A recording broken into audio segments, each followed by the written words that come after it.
If you're new to Keela, welcome. Keela is a fundraiser CRM, meaning that it is designed for the unique needs of fundraisers. And it aims to unify fundraising, communications, and donor management into a singular source of truth.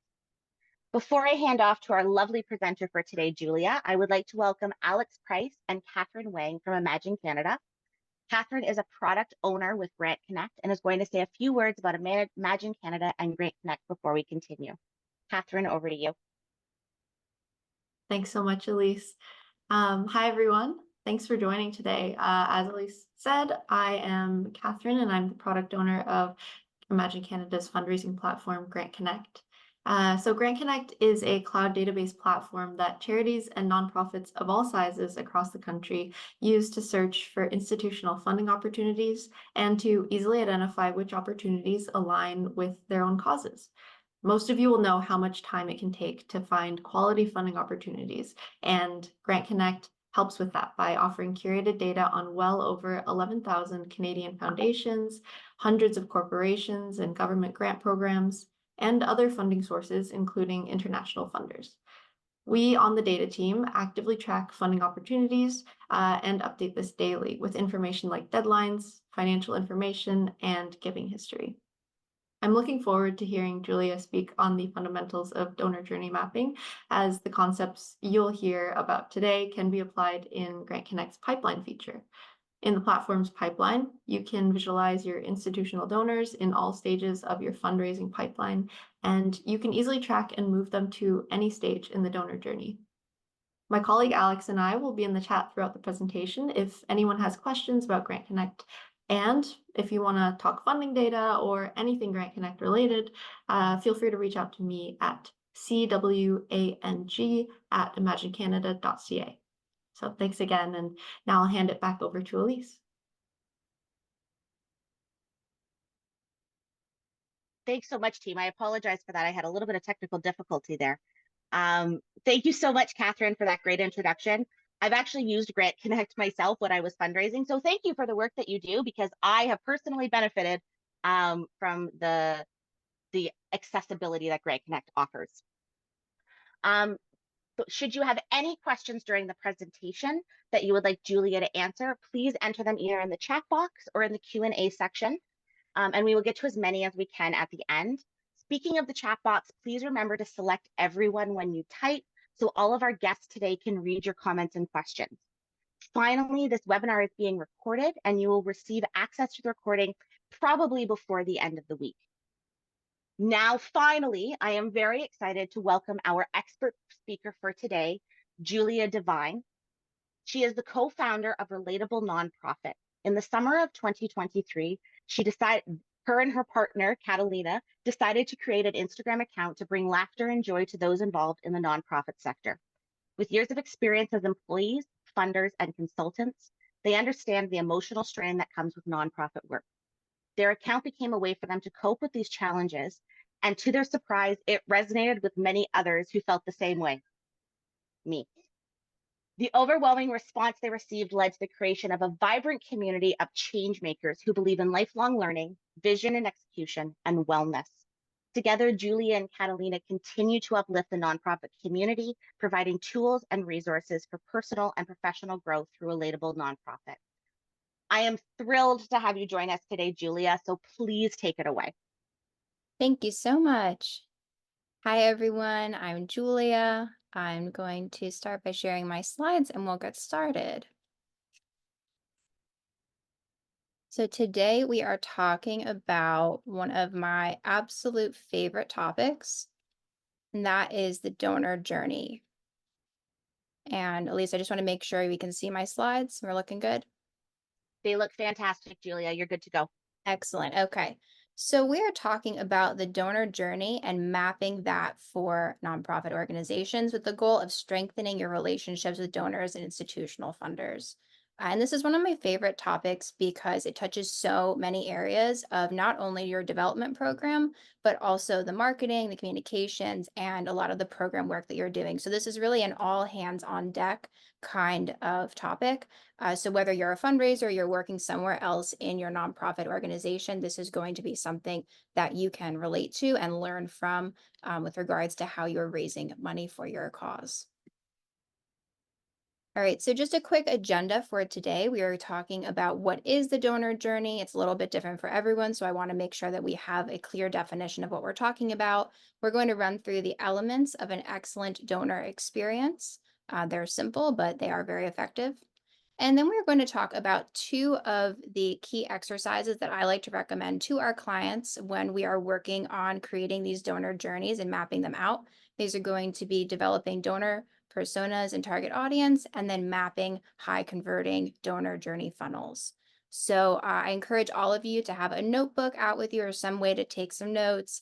And I'd also love it if you could be participating in the chat as we go along and sharing your own experience with building donor journeys. So I want to start with the topic, just what is the donor journey? And I think as fundraisers, we are so concerned with our donors' behaviors, and we're so concerned with how they're perceiving us and how we are interacting with them. But we're not thinking so much about the experience that the donor is having from outside the organization. So we're always thinking, did this donor re-up their gift? What is our retention level? What is the average gift? Did we meet our fundraising goals? But we're never really thinking, or at least we're not thinking enough, from the point of view of the donor. And so what I like to do when we're talking with clients about how to really start sitting down and discussing the donor journey from the donor's point of view is to actually take it away from nonprofits for a second and talk about your favorite brands, your for-profit brands that you enjoy, and think about the best experience that you've had with a brand and the worst.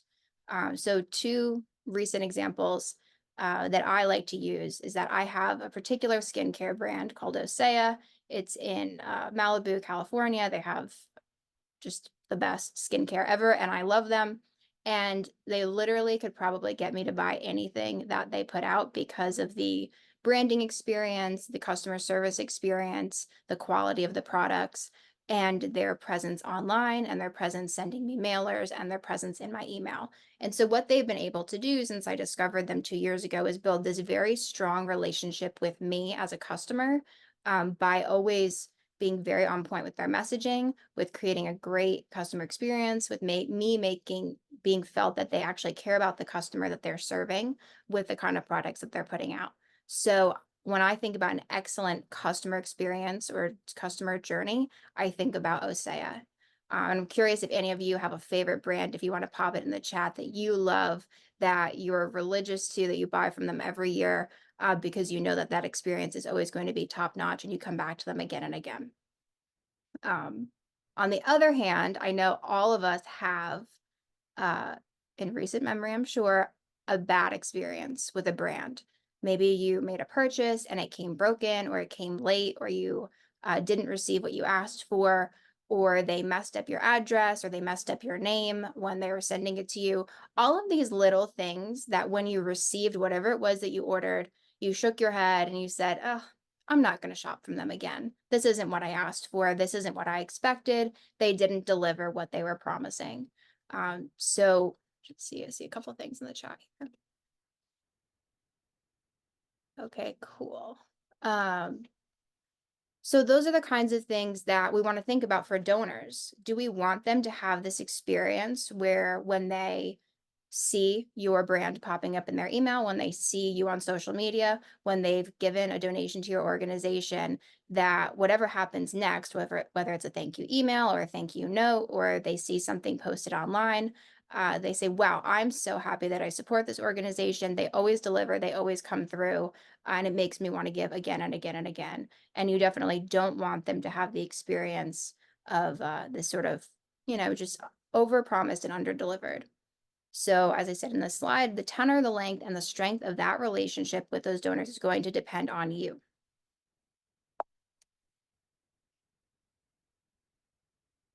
So I wanted to share here the donor journey pipeline. And I know there's a couple different ones out there. Everyone has a little bit of a different spin on it. This is the one that I see used most frequently. And this is 5 stages. We start with acquisition. This is when you've gained a new donor or subscriber. I always like to add subscribers there as well, even if they haven't given yet, they're joining your list. Cultivation is going to be that building of the relationship with that new donor or new subscriber, teaching them about your mission, teaching them about the programs that you offer, and about ways to get involved. That solicitation is going to be that key point where you ask them if they're a subscriber to make a first gift, or if they're a new donor to make a second gift. That might be asking them to increase the gift that they made last time or become a recurring giver, or if they're qualified to make a special major gift. After that, we move on to stage 4. This is stewardship, and that's going to be managing that relationship post-ask. And finally, the goal is that we are retaining those donors year over year so that they're continuing to make a donation at least every 12 months. So from the fundraising point of view, the development office point of view, this is the process that a donor takes when they come through your organization. But this doesn't give you the full picture, again, of the donor's journey, what they're experiencing. They're not sitting there and saying, oh, I'm in the solicitation stage now. Oh, I'm in the stewardship stage now. So that is really internal fundraising lingo. And we, again, want to turn to what it's going to look like for them on the receiving end. So what are the 5 elements of an excellent donor experience? I want to see if anyone can guess. Put your guesses in the chat, what you think are some of the top things that donors like to see and donors respond well to when they are engaging with a nonprofit organization. See impact, that's great. Anyone else, you can keep sharing in the chat. Personalization, appreciation. Excellent. Okay. Seeing a lot of good responses. First one is personalization. And if any of you are using Keela, that is one of the platforms that we are partnered with as consultants and one of the ones that we do recommend to our nonprofit clients because Keela is so good at that personalization. Merge fields are your friends in emails, in forms, lead forms, anything that you're doing where you can show the donor that you're aware of who they are, you're aware of their preferences, you're aware of their donation history, and you're able to do something like adding their first name, adding their address, is going to make them feel individually valued as a member of your organization or a part of your organization's support base. It's showing them that you care. So rather than sending an acknowledgement that's just a printed out letter that says, "Dear donor," being able to say, "Dear Julia, dear Elise, we're so thankful for your gift," or "We're so thankful for your $25 gift." These are small things that are going to make the donor feel like you're actually aware of them. And even though you're not necessarily typing out that letter individually, it's going to create the feeling that you are taking the extra step to make it a personal experience, and they will respond. Transparency is number 2. I saw that in the chat as well. So we want to be open and transparent with our donors about how their donations are being used. And you want to provide clear information about how that fund is contributing to your organization's mission. I don't know why. I know that when I was a development director, this was something that we struggled with, and it really shouldn't be because, and I don't know if it's a psychology thing or something, but it shouldn't be that hard to just tell them like what we're spending the money on, but somehow people always get tripped up on this. But these are the programs that you're offering, and anything that you do in your organization, I think a lot of times, again, thinking from the internal perspective, you're saying to yourself, oh, that's too complicated, or oh, the donors won't care about that, or we don't want to tell them about this. And you end up keeping everything close to the vest. And you end up feeling like you don't have a lot to share with them, and you are closing off this opportunity to be transparent and say, well, actually 18% of our funds this year went towards these issues, and 30% of our funds this year went towards this volunteer program. The more that you can break that down, and you can do that using your data analytics. Again, Keela is great for tracking analytics for how different gifts are going to different funds. You're able to go back to your donors and give them a complete picture of what they're funding, and they're going to feel more comfortable and more familiar with your organization. So it's going to build trust and it's going to build confidence in the work that you're doing. Okay, so number 3 is effective communication. And in that, I want to emphasize multi-channel communications, multi-channel strategy for your communications.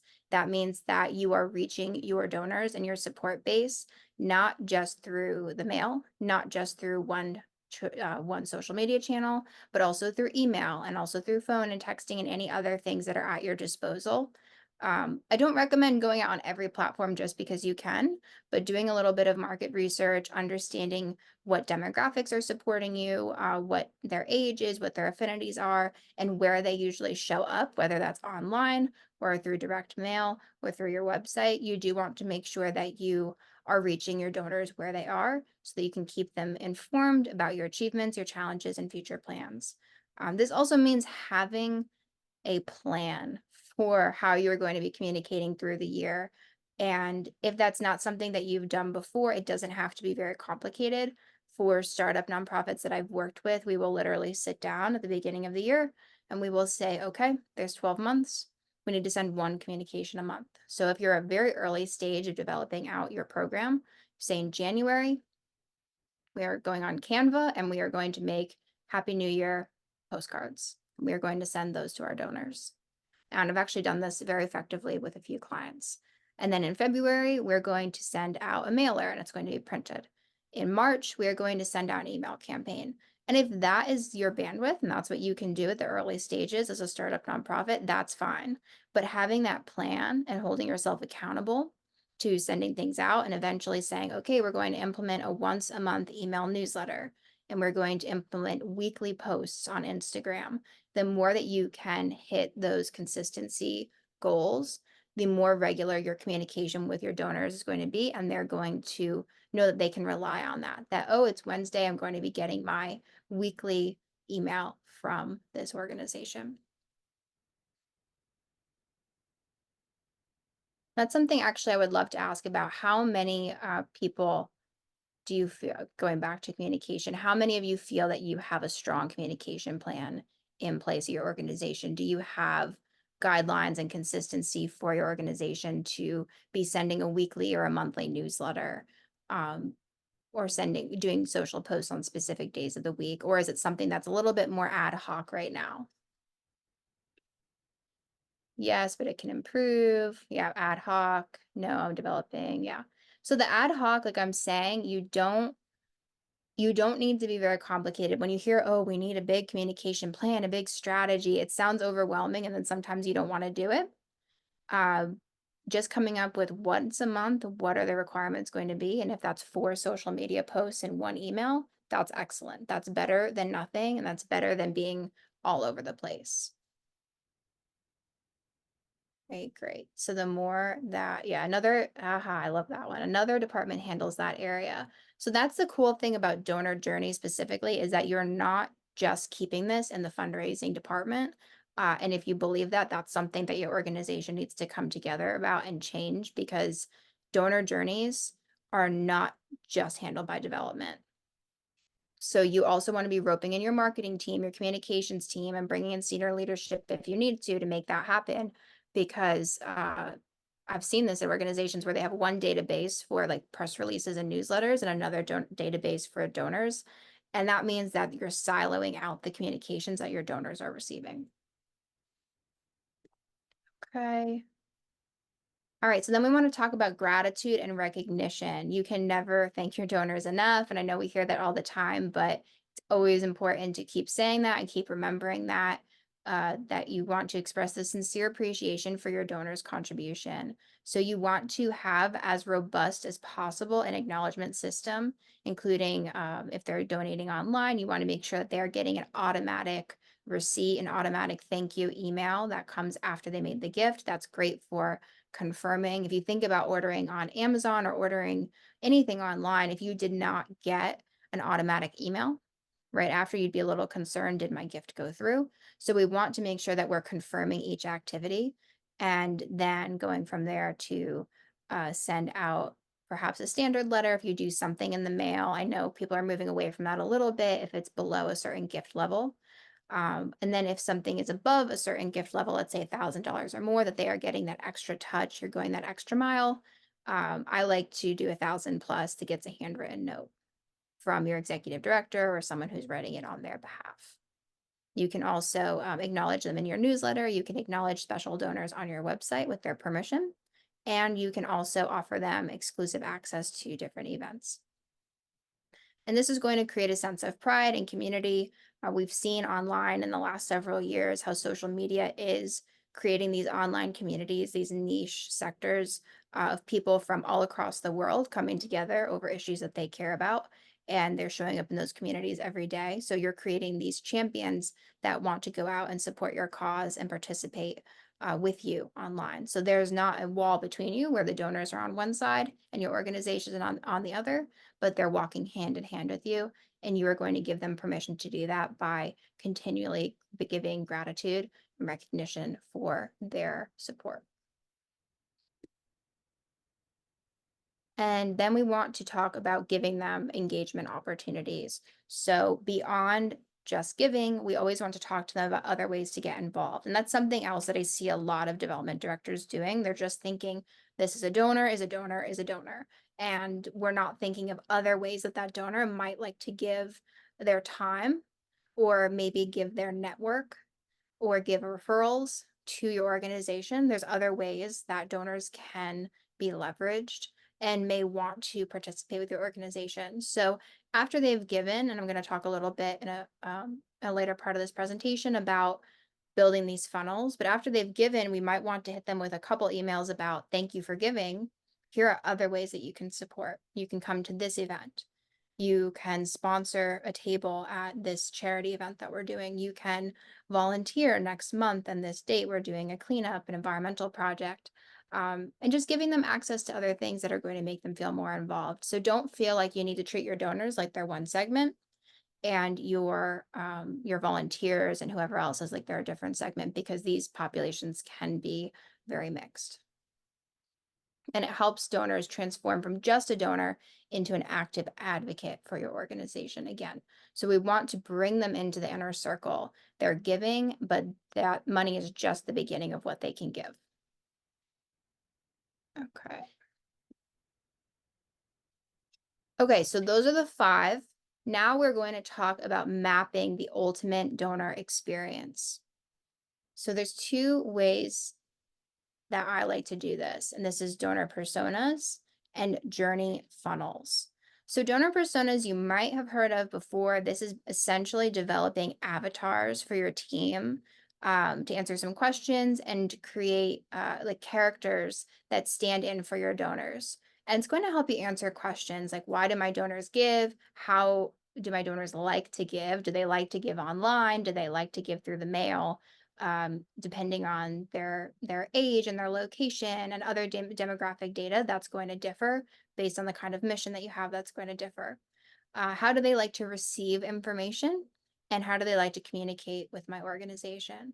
So these are some of the things that we're going to identify in the donor personas. And from there, you're going to use the donor personas as the anchor to develop out your journey funnels.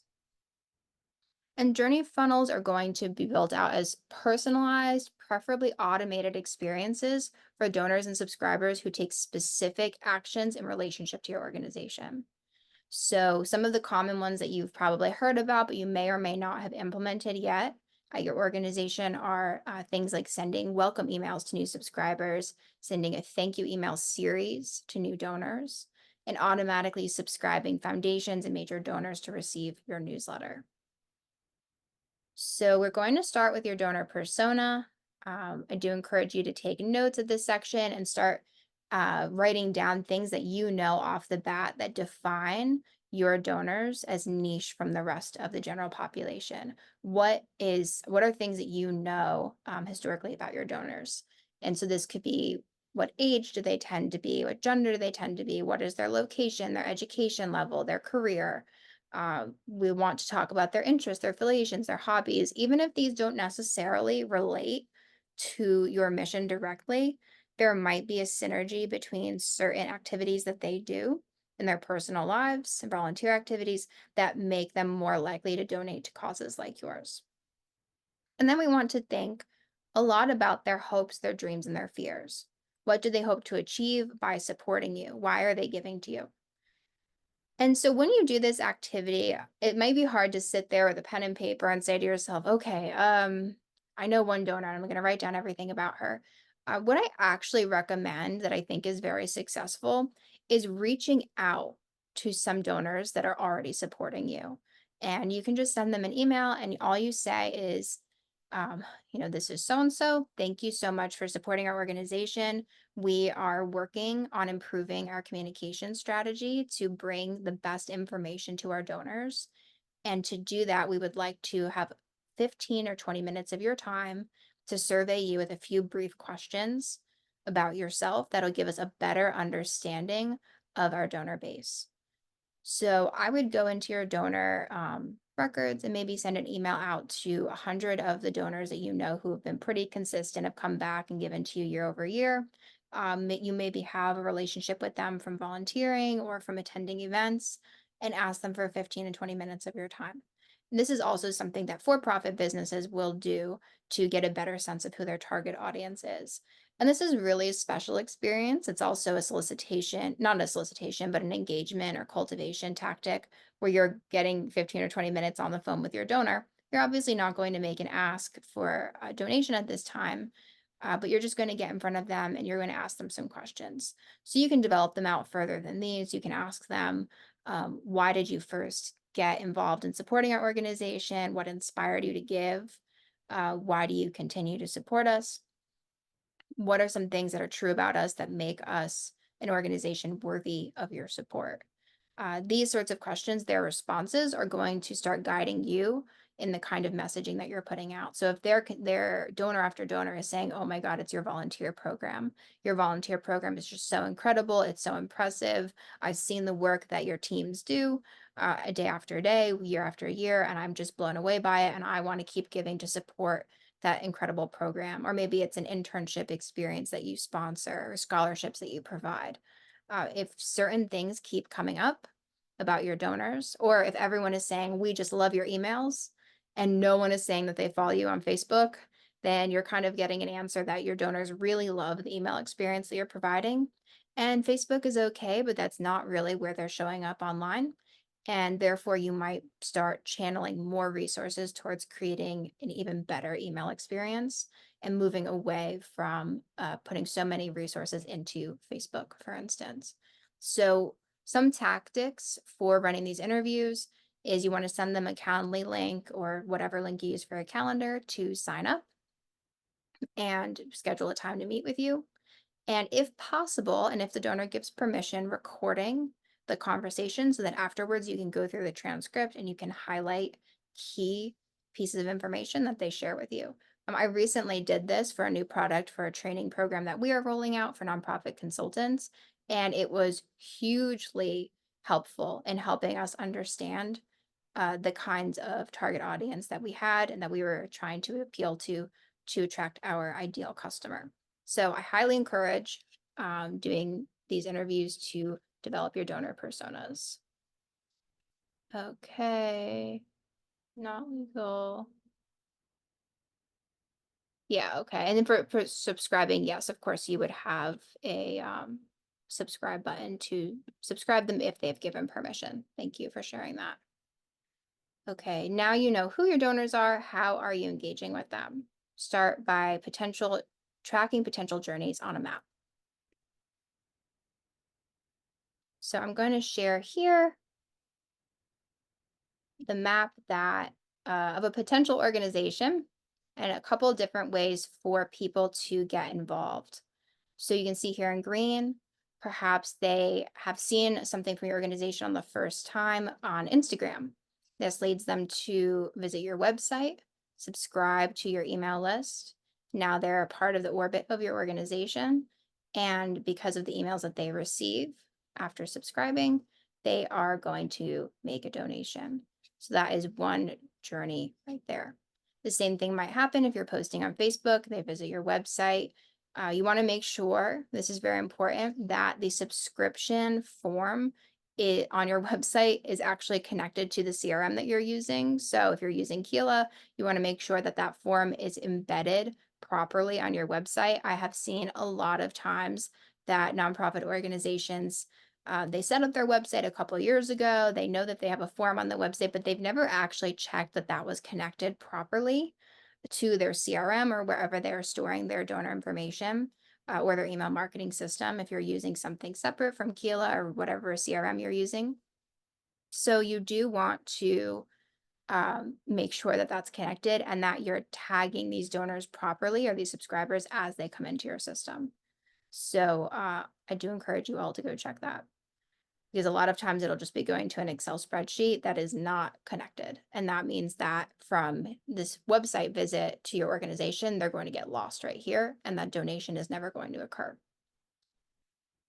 So if they make a direct mail donation, they come into your organization. If in their direct mail donation, they checked the box that they would like to receive email updates from you, they will be subscribed to your list, and then they can donate. And the same thing if they're a foundation, if they have checked the box, and thank you for pointing out that they do need to subscribe. You can't automatically subscribe them, but if they have given permission, you can subscribe them, and they will receive or they will then be prompted to make additional donations.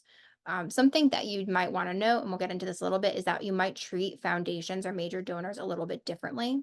You may put them into a welcome series, but you don't necessarily want to be sending program officers at a foundation an email saying, hey, please donate $15. So it's important when you're creating these funnels that you're using very specific tags, and these tags will designate where that individual will go next in your system. So for a foundation officer, you might say that they will go into a specific flow just for high level major capacity donors. And so they might only be receiving the newsletter and press releases. You may not be sending them monthly email campaigns to ask for their support. So by tagging them, you will be able to suppress these foundations from receiving an email that is better designed for someone who is at the $25, $50, $100 level. And the same idea here is that if someone attends an event or they volunteer at an event and they have given their name and they've given permission to be added to your CRM, they would be added into your CRM, and then there would be an email marketing series that will go out after the event saying thank you for attending, sending some pictures about what was achieved, and asking them to make a donation. So this is just another way that you might be entering them into the system. And a lot of times they find that organizations might be hosting an event, or they might be posting on Instagram, or they might be getting foundation grants, but they're not moving that data into a single place. So where it says your organization would really be your CRM.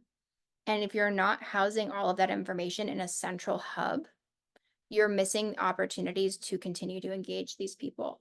Because if all the event attendees just stay in an Excel file or in an iPad or in a physical document or in Eventbrite, whatever tool you're using to run your event, then these people will never continue to be cultivated after attending that event.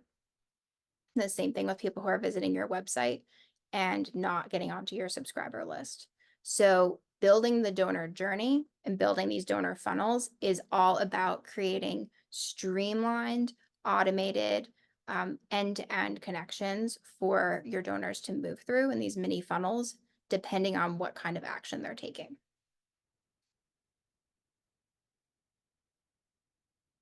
All right, so I have here just a few options for different types of activities. So if someone subscribes on your website, we're going to subscribe them to a welcome series before they begin receiving your regularly scheduled newsletter or whatever else you have going out. A 4-email welcome series might say, welcome to our organization. Thank you for signing up. The next email would go out a few days later, would say our story, and it would tell the history of your organization, how you got started, your mission, your vision. Email 3 might talk about your services. It might also talk about your impact. You might share a testimonial. You might share a case study of the work that you've been doing in the last few months. I do recommend for these series that you keep them fairly evergreen. You don't want to have to be going in and updating the automated emails monthly. So make sure that they are fresh enough that they can last for at least 6 months. And then twice a year, you want to go in and check them, change out any relevant information, update them with newer links, newer stories, etc. But the nice thing about automation, the nice thing about Keela is that everything is in one place and it is very set it and forget it, with the caveat that you do need to go in and check a few times a year. Make sure that everything is running smoothly. So the second type of funnel that we might have is if someone donates on your website or even donates through the mail, there's going to get a thank you email. The second email might say your impact with an example. Email 3, you could have a testimonial from a beneficiary from one of your programs. You can even have it addressed from that donor or from that beneficiary. And then you might want to send them an email, perhaps a week or 2 later, saying this is how you can maximize your impact, and you can ask them to make their gift a recurring gift. So if they gave $10, you can ask them to make that a $10 monthly recurring gift. And then after these emails, they would be rolled into the normal monthly flow of information. And you can see that this is very email heavy. I'm a strong believer in email. I think it is a great tool. People check their emails every single day. There's high statistics on that a lot of people, including myself, it's the first thing that I do in the morning. So we definitely want to be utilizing email and any tools that we have at our disposal to make that system streamlined and automated. So if we're talking about foundations, like I mentioned, we want to treat them a little bit differently from the average $25 donor. These might be organizations that are giving 5, 6, or even 7-figure gifts, and the program officer might want to be subscribed to receive information to stay up to date about what you're working on. But you certainly don't want to be spamming them with too much content or irrelevant content. So that's where it is very nice to be able to tag them and suppress them from certain types of communications. So if a program officer gives permission to be added to your newsletter list, you would subscribe them after sending an acknowledgement letter. I do like to send acknowledgement letters physically to foundations. A lot of times that is what they request. And then having in built into your process. I don't know if Keela does this, someone can remind me, but where you can add notes or tasks. I believe they do.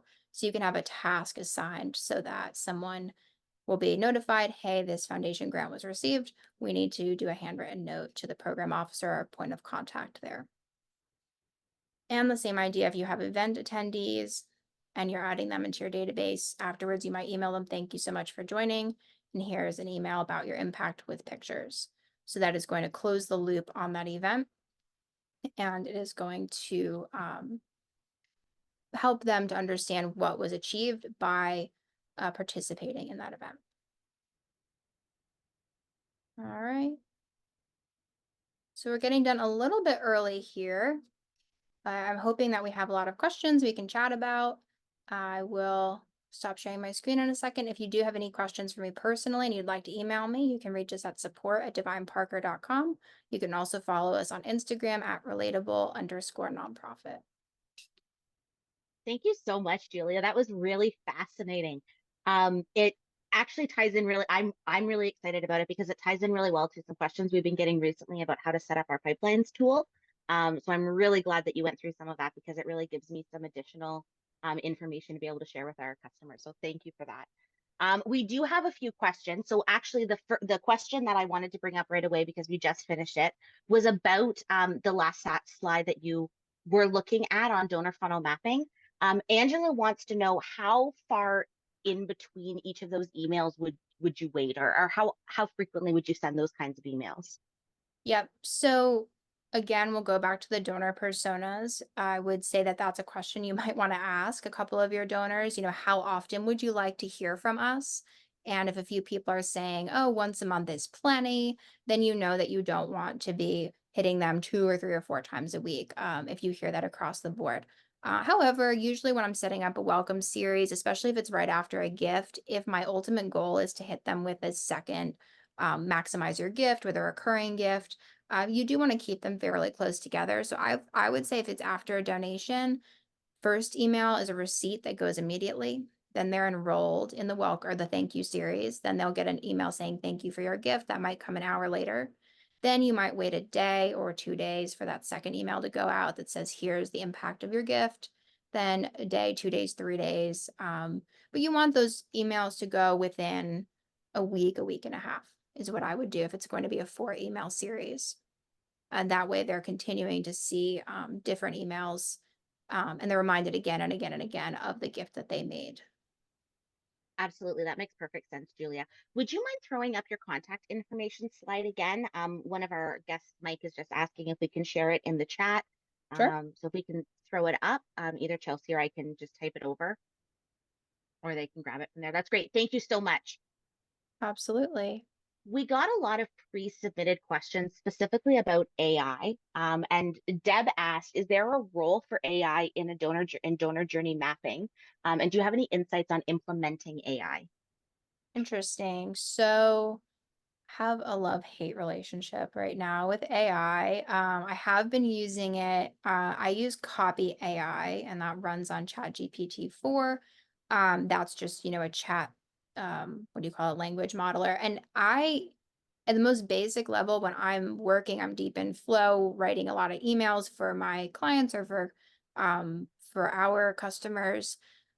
I love to use ChatGPT or something like that to help me brainstorm my flow. And so I'll say, hey, I'm running an event next month. We have 50 people attending. This is roughly who they are. They're going to all be foundations, program officers from this area.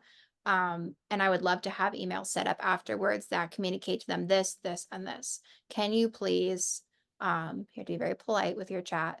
I always say please and thank you. Create an outline of 5 to 7 emails that you would send afterwards. And you can say, please add subject lines, please add a recommended CTA, and please add the text. And if you do that, it will write that for you. You might tweak it to your language, but that's how, at the most basic level, I would be implementing AI. I saw someone asking about Keela's AI tool, which I haven't actually used yet myself. Is that something that's been rolled out, Elise, or is that still in the works? It's a lot of it's still in the works. We do have some AI tools built into Keela, so a lot of our smart ask tools and things like that. But I don't think that there's quite the detail of AI that the person in the chat was, I think, looking for. But the person who was in the chat who asked about AI, if you send us an email at support@keela.com, we can talk through what you're looking for, and we can see if I can help with that. Right, awesome. Yeah, and so there's ways to move up in using it. Automate, I mean, a lot of people interchange AI, automation. I mean, what we're really talking about is the automation factor here. That's a game changer for organizations where you may not have a full marketing team. You don't have the bandwidth to be sitting there and emailing every single donor that comes into your universe. So having these set it and forget it emails where anyone makes a gift based on what form they came in through, based on the gift level, the giving tier, they're going to be tagged in a certain way, and that is going to put them into a certain bucket for what kind of content they're going to receive. You don't have to do anything. That's working while you sleep. And it can get to the point where if you have your emails streamlined and you have great subject lines, one thing I would recommend on subject lines, there are tools online, free tools like Subject Line Editor recommend. I know I've seen some CRMs starting to actually integrate that where the CRM will tell you, Keela might have this, where it's like, this is too long. This subject line is too long. You're using the wrong words. Don't use too many emojis. But there are basically like subject line auditors that you can use. I always use them. I love coming up with subject lines for emails, but that's going to make the difference between a 20% open rate, 50% open rate. And if you can get it to where your emails consistently get a 50-60% open rate, you're asking for a gift, a second gift, or maybe it's subscribers and you're moving them to a first gift. Once you start pushing people through that flow by increasing the amount of subscriptions you're getting based on what you're posting online or events or whatever you're doing, you're literally going to start getting donations coming through your system while you sleep 24/7 without you even needing to be manning the station at your computer. So that's a way that artificial intelligence by way of automation is really helping you. And then additionally, those smart arrays, those gift asks where you're able to say ask for 10% more than what they gave last time is another way to be upgrading those donors without physically having to ask them to upgrade their gift. It's all built into your system. Thank you so much, Julia. That's actually a perfect segue into our next question. This is actually from an anonymous participant, but they're asking, in a universe of 2,000 stakeholders, how can they balance automation with personal touches so that donor journeys are useful in practice and not too overwhelming, but also individualized? Okay, so 2000, I'm assuming, is the donor file or the support base. That's how you're reading Mhm. that. Yeah, that's how I read it too. So what I like to use are certain giving thresholds. And so it's almost like a rubric. So if a donor has given you're not writing a handwritten thank you note to a $25 donor. If you have 2,000 donors, you do not have the bandwidth to do that. But $1,000 donors, you probably don't have more than 100 of those, $1,000 and plus, maybe you do, but let's say you have 100 of those. If those are coming in throughout the year, you do probably have the bandwidth to do a handwritten note to those donors. So $1,000, when you hit that mark, that's usually an easy one if you're just getting started with setting up different tiers. Another thing that you can do is you can set up certain automations for donors who have given 2 or 3 times in a year. So it would be a special segment basically that you would create. So the filter would be if this donor has given 3 times in the last 12 months, and you have another series set up for those donors and or likewise, it could be 2 or 3 times. So it could be the gift count, or it could be that they hit a giving level. So let's say they've never given $1,000 in a one gift, but they've given $250 4 times. You might have it set up so that anyone who hits $1,000 in lifetime giving since they've started giving to the organization, they receive a special series of 3 emails or even just 1 email that says, "Hey, Elise, did you know you just hit $1,000 given to our organization since you joined on insert date?" And you can do that, insert the date based on the information that you have in Keela or whatever CRM you're using. Uh, we just want to say how thankful we are that we notice you, that we're aware of your support, and we see you coming back year after year with your giving, and it makes a difference. Just having that little touch, you can set it up in the back end in your system, and you don't have to manually do anything. But if you received an email like that, wow, they recognize my gift versus an experience where once a year they get a tax receipt, or a thank you note. Thank you for donating to this organization. See you next year. Don't forget to give. That's not the same as the system actually recognizing, hey, you just hit a milestone with us. This is big. This is huge. We'd like to invite you to become a member of, you might have a special name for donors who've given 1,000 plus lifetime. You might have a special club or community for those donors. We'd love for you to join this club. And can we feature you on our website as $1,000 plus giver? So that's a way that you can still automate it. You don't have to be sending that email individually. You rely on the smart analytics in your system. But it's a personal approach that it's very customized to that donor's individual relationship with your organization. That's great, Julia. Thank you so much. It actually made me think of the organization I used to work for. They had a donor wall. And when donors hit over a certain amount, they got added to the donor wall. The installation had been there for a number of years. And so, it was really low cost for us to do it, but it was a huge amount of recognition for our donors. Like it was a really big deal. So absolutely, even little things make a huge difference. Yep. Yep. And that's a nice piece of content that could be put on social media. You can say we've added 3 new members to the donor wall.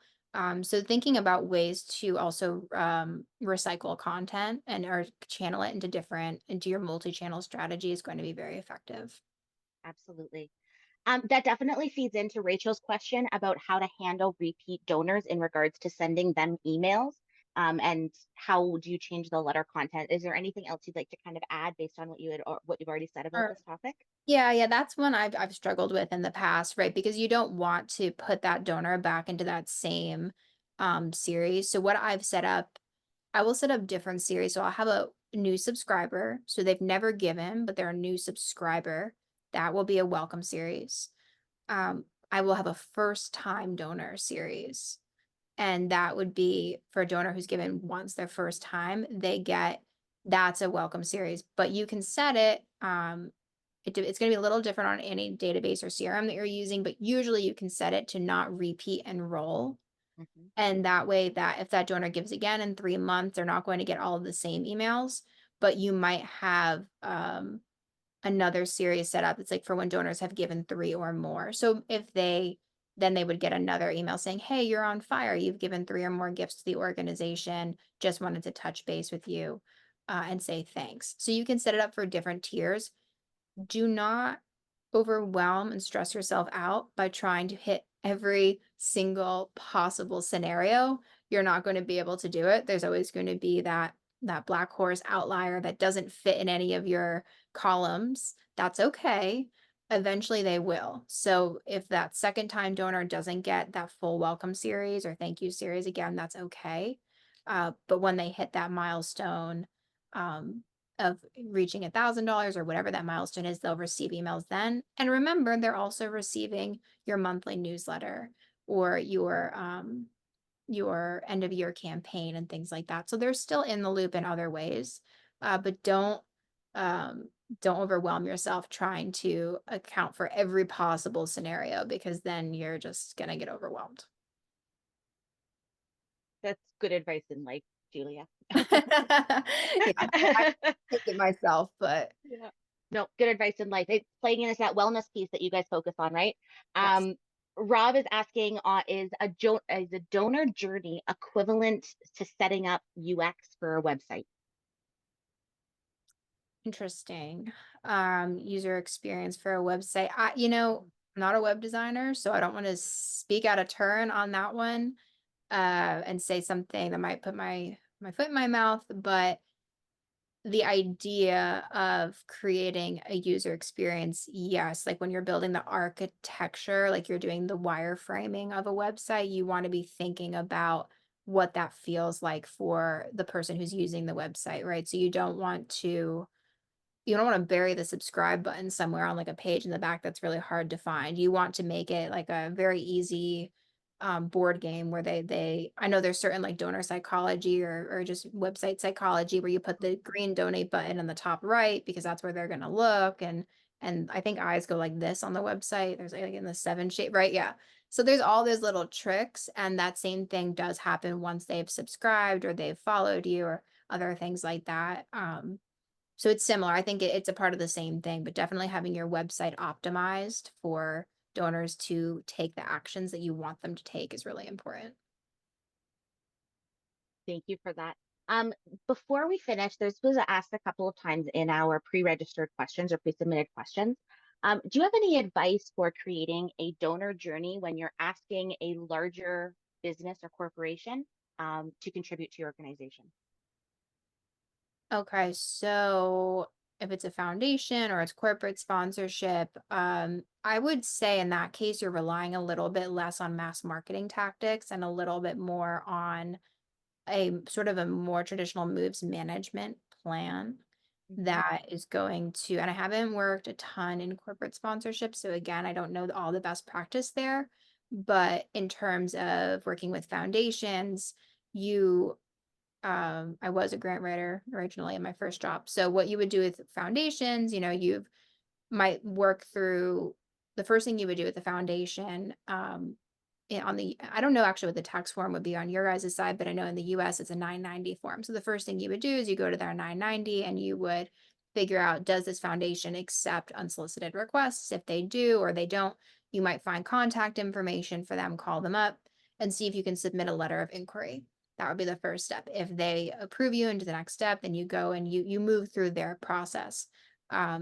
Once you've received a grant or what, you might set up they might have reporting requirements, but you also might set up some time to talk where you say quarterly, you're going to call this major donor, this stakeholder, this foundation to touch base with them. You might ask if you can give a 15-minute presentation, just an update, or you might share something I've seen done very nicely, like a president's report written by your president or executive director that goes out a few times a year. So this is higher level than sending out emails saying, hey, check out the event. It's a little bit more in depth. It's talking about the details of your organization.